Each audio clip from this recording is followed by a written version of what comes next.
بسم اللہ الرحمن الرحیم۔ السلام علیکم۔ صدقے نیت کا مقام۔ ایک مرتبہ سلیمان دارانی رحم اللہ سے ایک شاگرد نے کہا، مجھے بنی اسرائیل پر رشک آتا ہے کہ ان کی عمریں بہت لمبی ہوتی تھی اور وہ اتنی عبادت کرتے تھے کہ ان کی کالیں سکڑ کر پرانے مشکیزے کی طرح ہو جایا کرتی تھی۔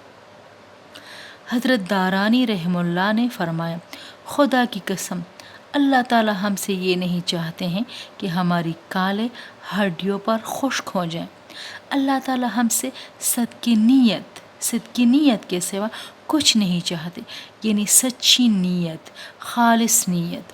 اور ہم میں سے کوئی شخص 10 ہی دن میں یہ صدق پیدا کر، یہ سچائی پیدا کر لے تو اسے وہ درجہ مل جاتا ہے جو بنی اسرائیل کے کسی شخص نے پوری عمر میں حاصل کیا ہو۔ ماشاء اللہ۔